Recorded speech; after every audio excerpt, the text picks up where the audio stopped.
saya akan mulai dengan mengucap Bismillahirrahmanirrahim.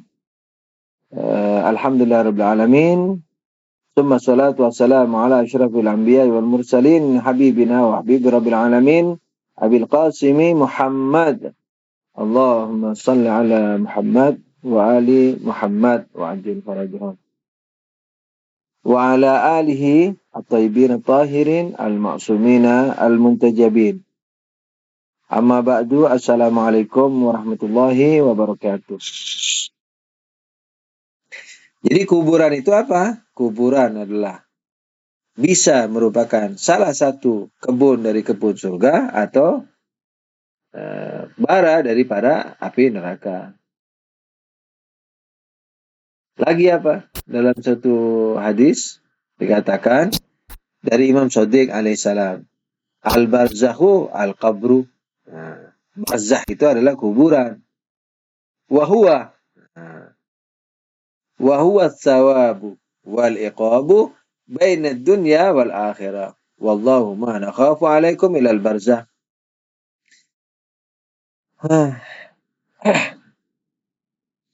Barzakh itu adalah kubur. Apa kubur itu? Wahuwa tsawabu wal iqabu baina dunya wal akhirah. Yakni kubur itu atau barzakh adalah kubur adalah barzakh, yaitu apa? Yaitu pahala dan siksa, balasan dan siksaan yang ada di antara dunia dan akhirat. Jadi ada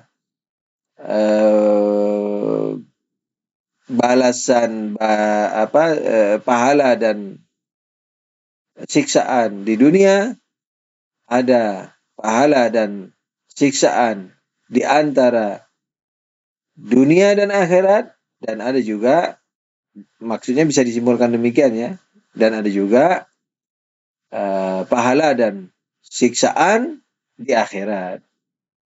Jadi ada pahala siksa di dunia, di akhirat, dan di antara keduanya. Dan Imam berkata apa? Wallahi, demi Allah, ma nakhafu alaikum illal barzakh. Aku tidak takut, tidak khawatir terhadap kalian kecuali di barzakh ini. Jadi barzakh ini ada nuansanya tersendiri, sehingga a'immah yang melihat pengikutnya atau syiahnya yang selamat di akhirat pun, ini yang selamat dari neraka pun, ini yang takwa ya, yang taat, yang selamat itu pun, ini di akhirat, yang ahli surga pun di akhirat, yakni mukmin yang takwa, syiah yang takwa, muslim yang takwa, kan? Yang selamat dari neraka dan masuk surga itu pun di akhirat. Tapi Imam mengatakan apa alaihissalam? Mengkhawatirkan kita di barzakh. Ada apa di barzakh ini?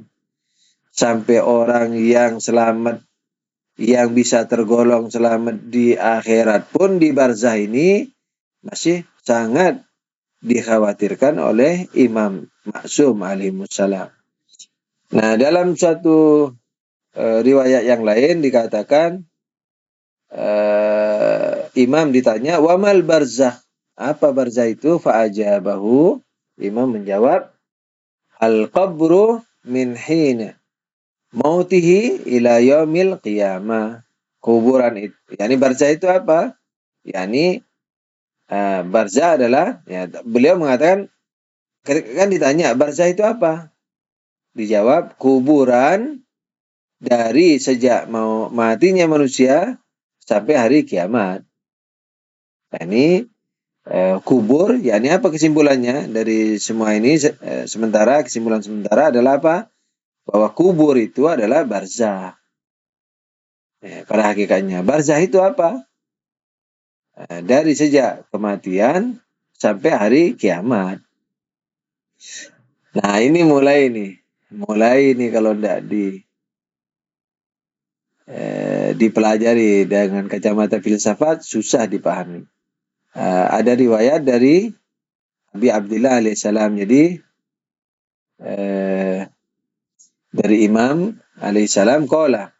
yakni siapa yang berkata qala ini? Abi Wallad atau Abi Wallad Al-Hannad. Qultu lahu, aku berkata kepada Imam Abu Abdillah alaihi salam. Ju'iltu fidak. Jadi aku adalah jiwaku kukorbankan untukmu. Kurang begitu. Yarwuna anna arwahal mu'minin fi hawasili tuyuri khidir haulal arsh. Faqala la, al-mu'min akramu ala Allah min an yuj'ala atau min an yaj'ala ruhahu fi hausalati tayrin walakin fi abdanin ka abdanihim. Nah, kurang lebih sahabat Imam berkata, mereka meriwayatkan bahwa ruh para mukmin itu ada di hawasili tuyuril mu'min, hawasili tuyur hadir haulal arsh. yakni mereka meriwayatkan, yakni mereka ini kira-kira selain pengikut Ahlul Bait. Tapi bukan Sunni, karena Sunni belum ada waktu itu kan, di zaman Imam Ja'far alaihissalam. Nah, yarwuna an arwahal mu'minin fi hawasili tuyuri khidrin. Hawasili tuyuri khidrin haulal arsh. Mereka meriwayatkan bahwa roh para mukmin itu ada di perut burung hijau di sekitaran arsy. Faqala, Abu Abdillah alaihissalam berkata, la, tidak demikian. Al-mu'min akramu ala Allah min an yaj'ala ruhahu fi husilati tayrin. Mukmin itu jauh lebih mulia di sisi Allah untuk diletakkan, untuk meletakkan ruhnya. Ini mukmin itu lebih mulia terhadap Allah untuk meletakkan ruhnya di perut burung. Semua ini bukan bahasan saya, yang bahasan saya yang ini. Walakin fi abdanin ka abdanihim. Akan tetapi diletakkan di sebuah badan seperti badan mereka. Jadi ruh mukmin diletakkan di suatu badan seperti badan mereka. Ingat ya, fi abdanin ka abdanihim, yakni di sebuah badan seperti badan mereka. Ini penting. Nah, coba kita lihat yang lain. Sudah, lepaskan aja. Nah, dari semua keterangan ini dapat disimpulkan sebagai berikut. Kesimpulan dari bahasan kubur sampai setakat ini, yakni seukuran sampai sekarang lah, seukuran yang kita bahas ini, yaitu A, yakni alif atau A. Kubur itu memiliki makna lahiriah, hakiki, tapi lahiriah yaitu tempat badan kita dikubur, badan manusia dikubur, yakni bumi. B, memiliki makna simbolik, yaitu matinya akal manusia, akal dan hati. A, B ya.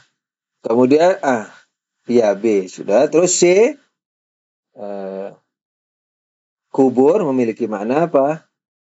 Memiliki makna hakiki dan falsafi, yakni filsafat, yakni hakiki, yakni hakikat sesuai kenyataannya. Yaitu apa makna hakikat, makna filsafatnya adalah satu, yakni C1, antara kematian sampai kebangkitan. Nah, dengan pengarahan-pengarahan di atas dapat dipahami antara kematian dan kebangkitan, yakni apa? Antara kematian manusia sampai kiamat, yakni sampai tiadanya materi, filsafatinya. Nah, C-nya ini bertahap. Satu, yakni C1-nya adalah apa? Antara kematian, yakni kubur atau barzah adalah antara kematian sampai hari kiamat, sampai hari dibangkitkan, yakni sampai tiadanya materi. Terus kemudian C2. Apa berarti C2?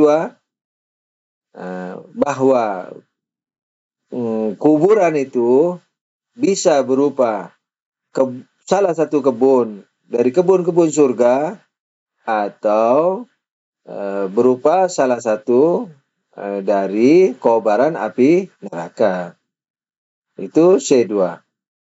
Sebenarnya ya sudahlah, tidak apa-apa. Biasanya tidak apa-apa sudah. C1 dari ya udah, tidak apa-apa sama. C1, C2.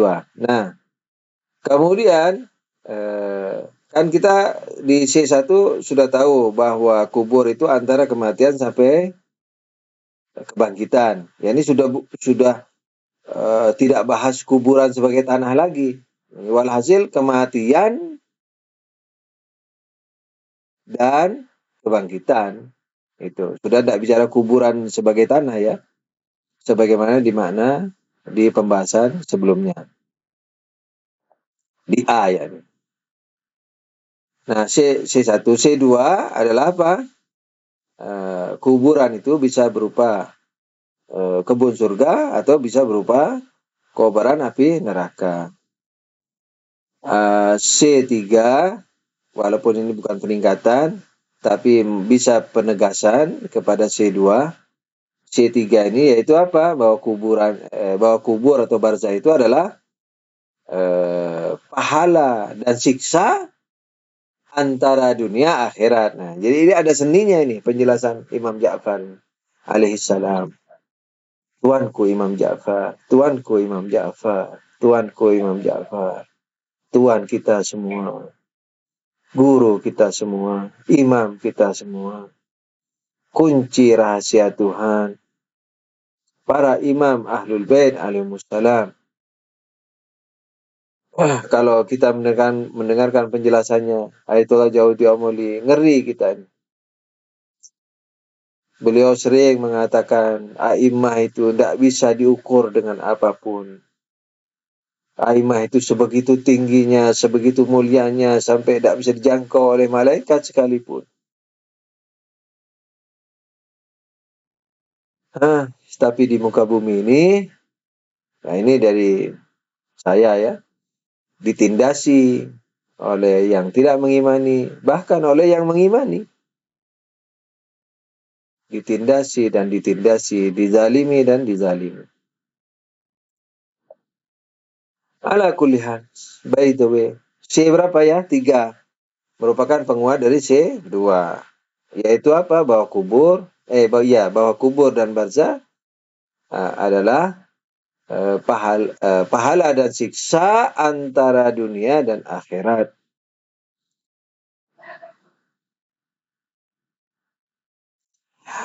Kemudian C berapa?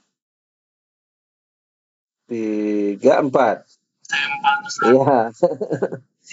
Aduh, minta maaf banget. C4. Habis saya ngomong melulu nih, nggak ada cemilannya kayak antum. Antum kan ada cemilan-cemilan di situ. Tapi hati-hati loh, nggak fokus, nggak ridho saya. Ya, nggak ridho sebagai kakak. Nggak akan dilaporkan ke Tuhan. Tapi tolong fokus ya. C4, bahwa ini juga semacam penguatan bahwa mukmin itu ruhnya diletakkan di badan sebagaimana seperti badan mereka, yakni seperti badan manusia. Ini C4-nya. Jadi sampai sekarang kita sudah bisa menyimpulkan hal-hal yang tadi itu. Nah, sekarang penambahan bahasan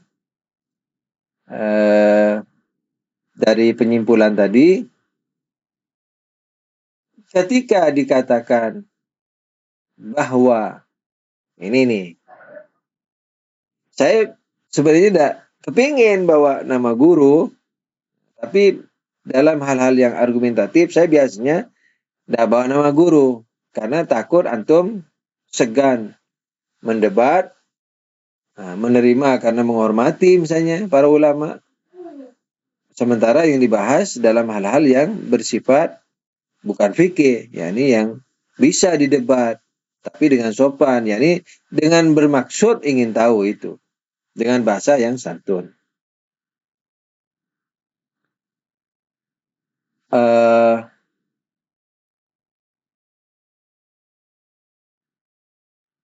Sallu ala Nabi, Allahumma salli ala Muhammad wa ali Muhammad wa ajil farajahum.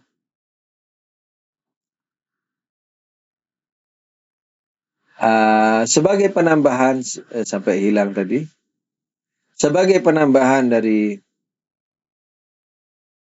bahasan yang sudah kita simpulkan tadi, bukan kesimpulan keseluruhannya ya, simpulan daripada ya sebatas yang kita kaji dari awal sampai sekarang tentang kubur ini, maka sekarang kita mau menambahkan dan melanjutkan bahasannya.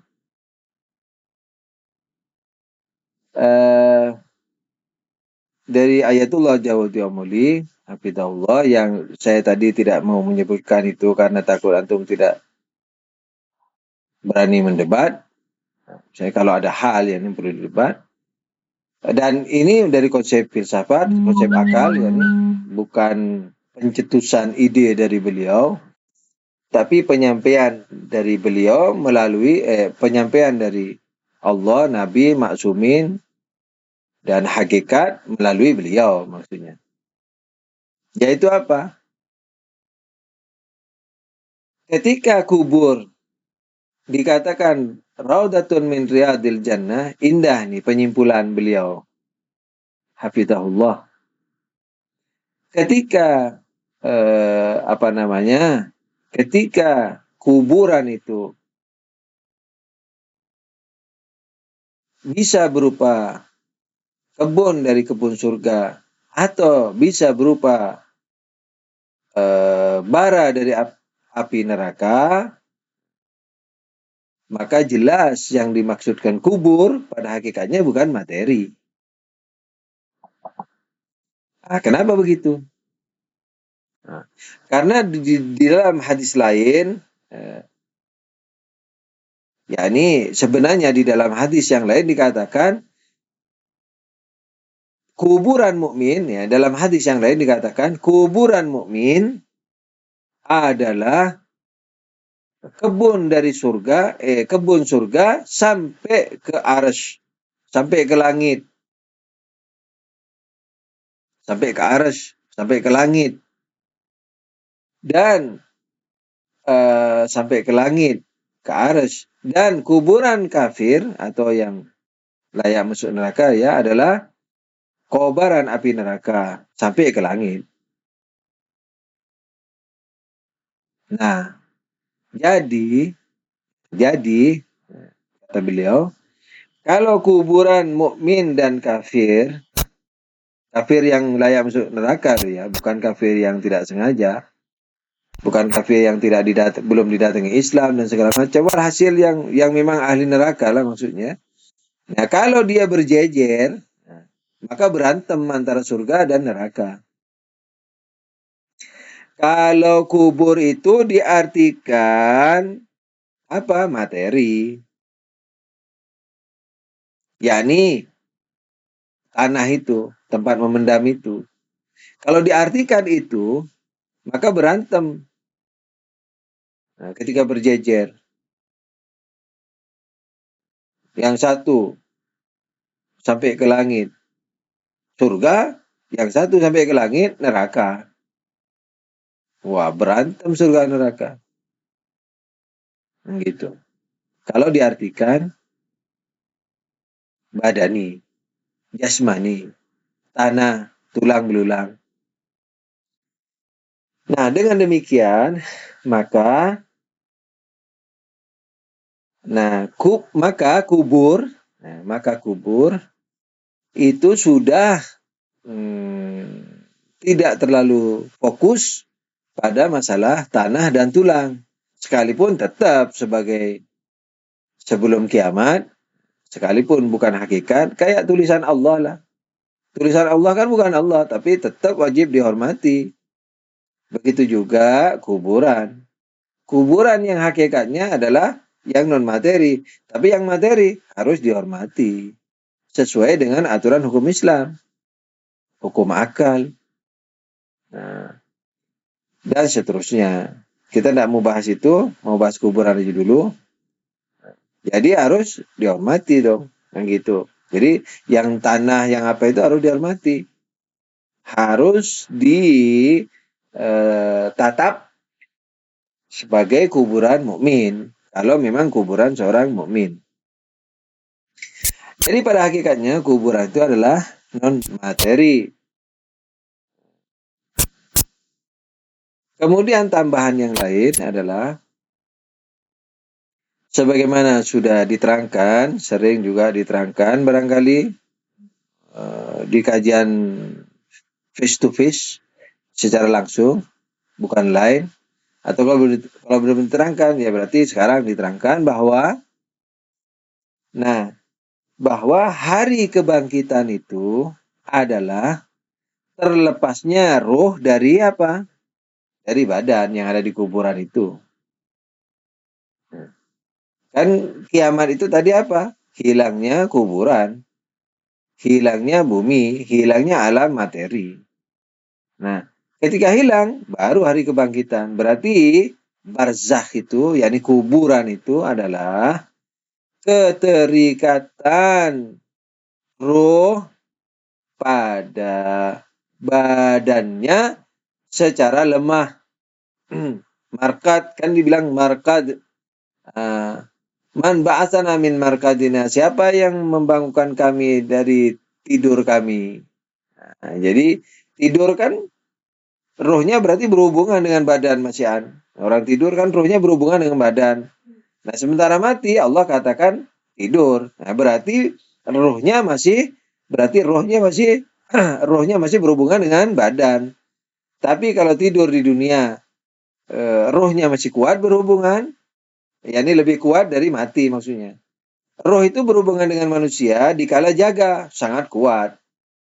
Makanya semua daya tambang, daya tumbuhan, daya hewan, dan daya akalnya aktif semua. Daya hewan bergerak dengan kehendak, merasa panas, dingin, rindu, benci. Dan daya akalnya adalah berpikir. Ketika tidur, daya akal dan daya hewannya libur. Yang ada apa? Yang masih menyangkut dengan badannya daya apa?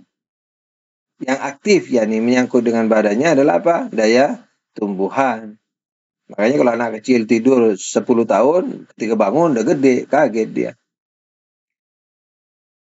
Dulu aku 1 meter, sekarang kok sudah berjenggot. Yang tidurnya 10 tahun. Tentu kalau genetiknya berjenggot. Kalau nggak berjenggot, ya tetap nggak berjenggot. Ala kulihan. Nah, kalau mati, tidur juga kata Tuhan kan. Berarti masih berhubungan rohnya. Nah, tapi kalau di kacamata filsafat lebih lemah. Dan di kacamata Islam hakikat juga lebih lemah sudah tentu daripada tidur di dunia.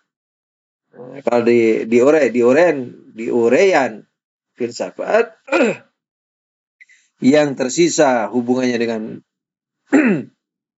badannya itu adalah apa? Daya tambangnya. Yang mengatur pembusukan tubuhnya, putaran-putaran tubuhnya, atom tubuhnya, yakni putaran atom-atom tubuhnya, atom-atom tulangnya dan seterusnya. Nah, bangkit dari tidur apa? Bangkit dari kubur, yakni apa? Bangkit dari tidur. Bangkit dari tidur, yakni apa? Setelah kiamat, kan tadi udah dibilang. Nah, sekarang apa penambahannya yang lain adalah apa? Bahwa roh manusia masih berhubungan dengan badannya ketika mati. Karena masih tidur. Karena dikatakan tidur. Nah, karena itulah sunnah kalau melewati kuburan mukminin mengucapkan salam pada kalian, wahai orang mukminin. Kesejahteraan untuk kalian, wahai para mukminin. Assalamualaikum. Ini keselamatan, kesejahteraan atas kalian. Jadi berbicara dengan orang yang di kuburan.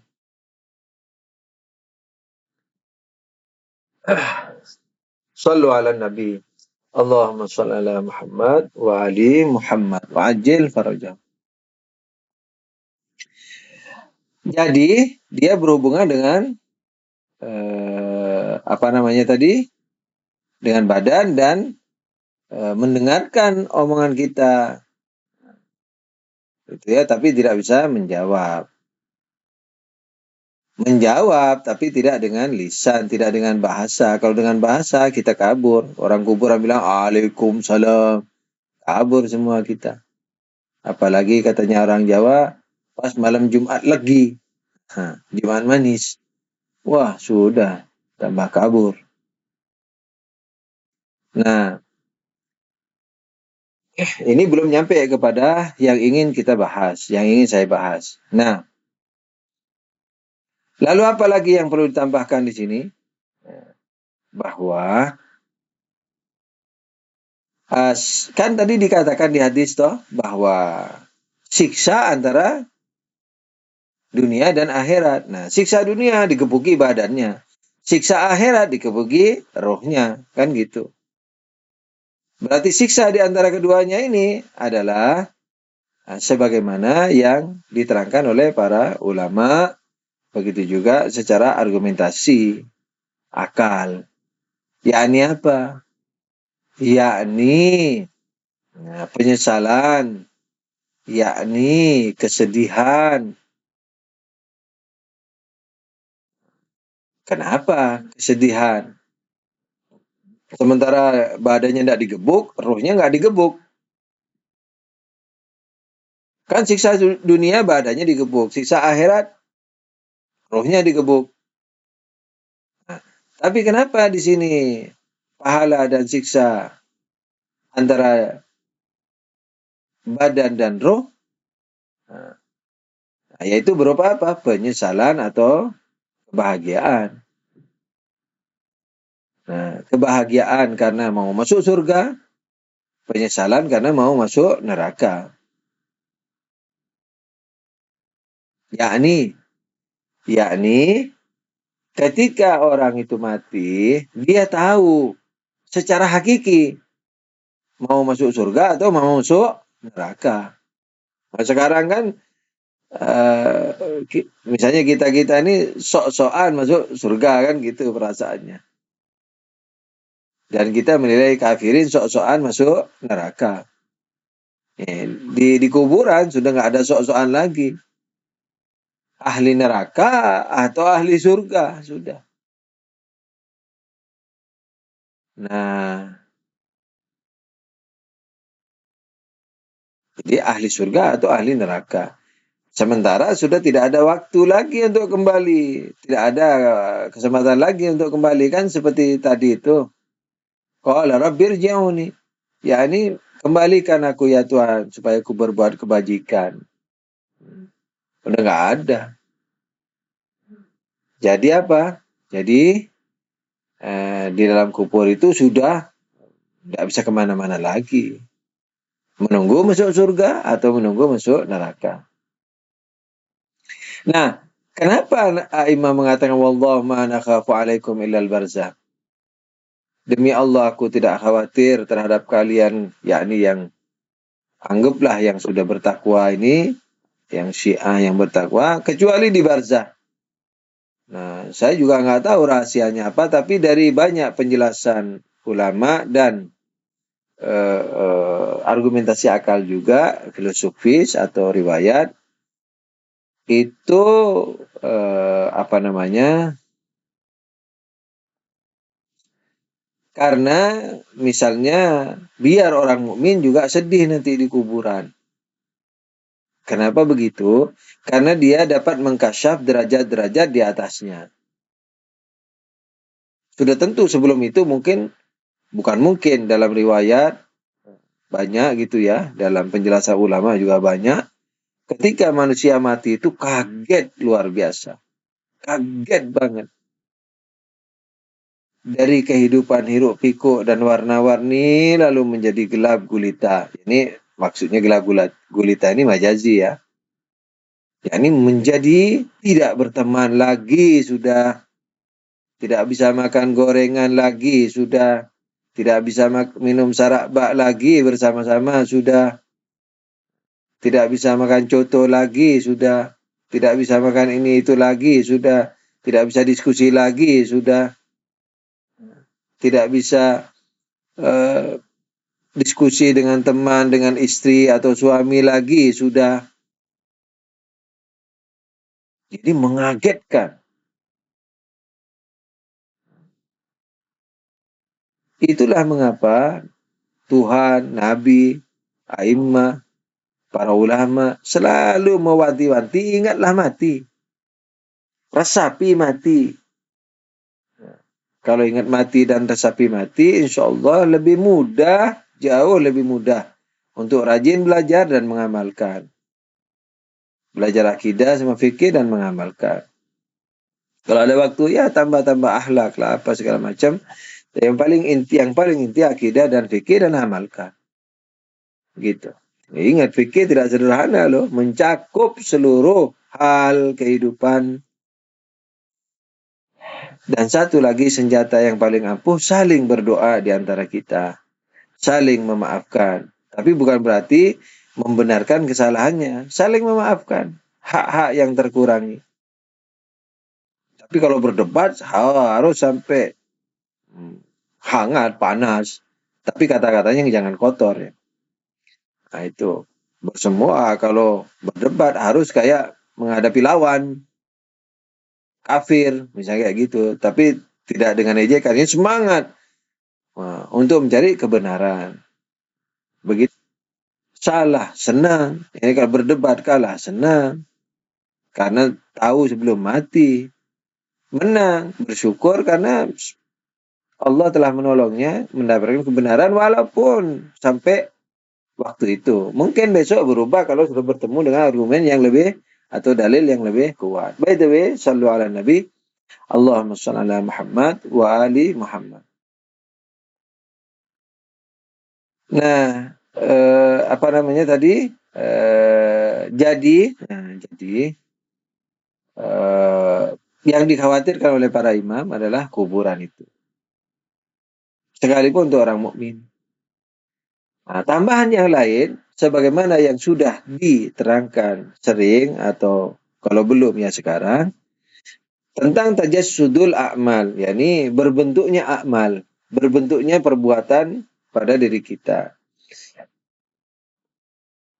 Diterangkan secara global dan dalam Al-Quran dan hadis, dan dirinci oleh para ulama, filosof, bahwa ketika manusia berbuat sesuatu, maka ruhnya mengalami perubahan. Ketika berbuat lagi, maka ruhnya berubah. Mengalami lagi perubahan. Ketika berbuat lagi, mengalami perubahan, sehingga perubahan itu menjadi sifat dirinya.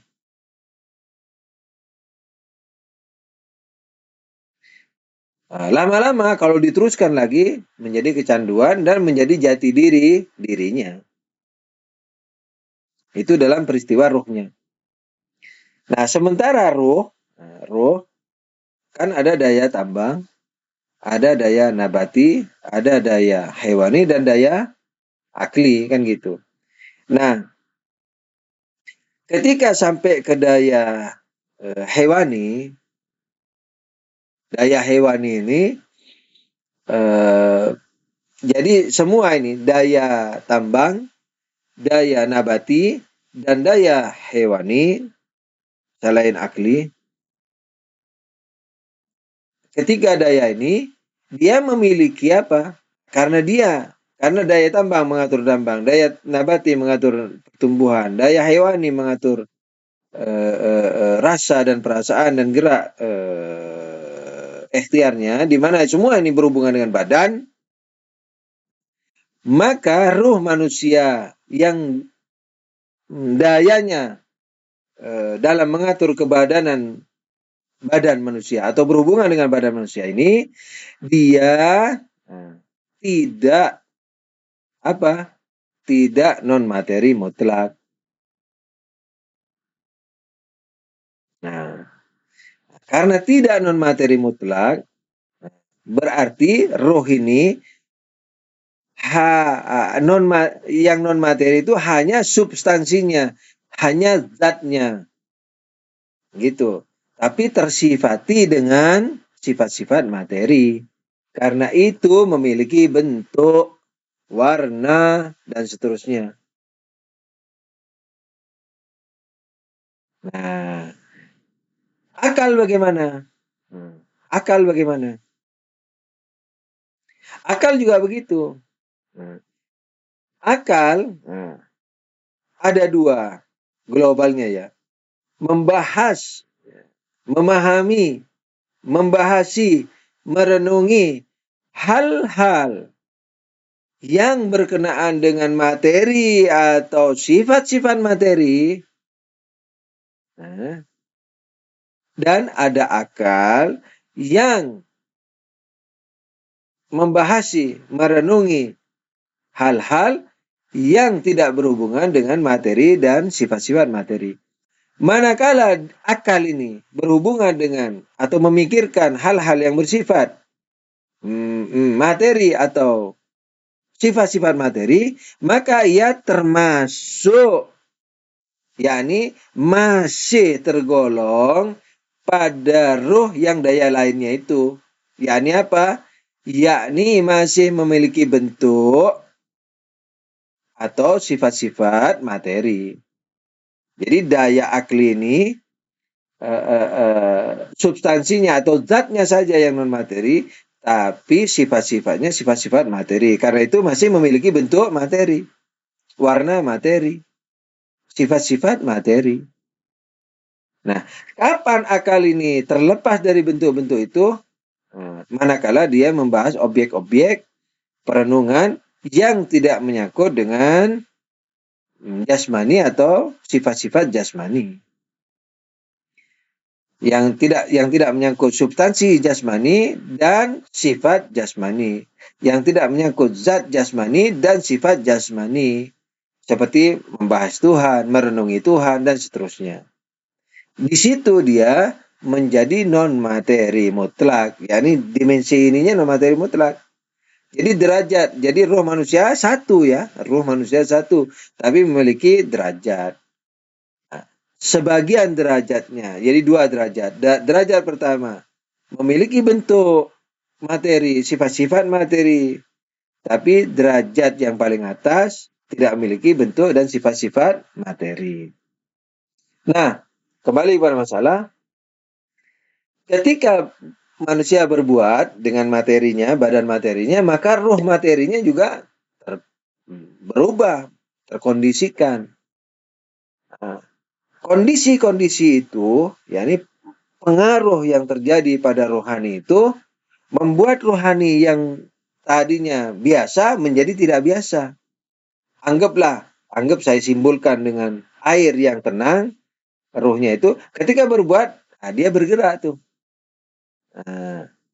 bergerak airnya. Tergantung perbuatannya ya. Kalau dosa besar, maka seperti gelombang gerakannya. Misalnya, kalau ibadahnya yang hebat, seperti gelombang gerakannya. Dan bercahaya, umpamanya. Nah, kalau perbuatannya dosa kecil, gelombangnya kecil. Misalnya, gerakan air yang terpengaruh akibat perbuatan dosa itu, kalau kecil, katakanlah dosa kecil, maka perubahan airnya sedikit. Tapi kalau diulang lagi, perubahan-perubahan yang sedikit ini, kalau tidak dihentikan, yakni tidak ditaubati, tidak diminta ampuni, tidak ditutup dengan pahala-pahala, ya, nah, maka gelombang ini tidak berhenti. Nah, gelombang yang tidak berhenti itulah yang membentuk roh manusia. Begitu. Membentuk roh manusia. Baik bentukan-bentukan jelek, gelap, api, atau bentukan-bentukan baik seperti cahaya dan seterusnya. Nah, karena itu, ketika nanti lepas dari badannya, ketika mati, kan masih tersisa tuh ya daya tambangnya. Maka dia melihat dirinya itu neraka atau surga. Ini hakikat surga atau hakikat neraka tubuhnya itu. Maaf ya, sebagaimana di hadis, ular atau manusia gitu. Nabi melihat di Isra Mi'raj umatnya ada yang ular, babi, anjing diazab di neraka. Nah, apakah ular atau anjing atau babi atau manusia? Nah, inilah yang disebut tadi dikatakan apa? Ruh orang mukmin itu ditaruh di sebuah badan seperti badan mereka nih. Seperti badan mereka ya ini bukan jasmani, tapi barzakhi tadi itu. Barzakhi mutasil ya. Barzakhi yang menyambung dengan manusia.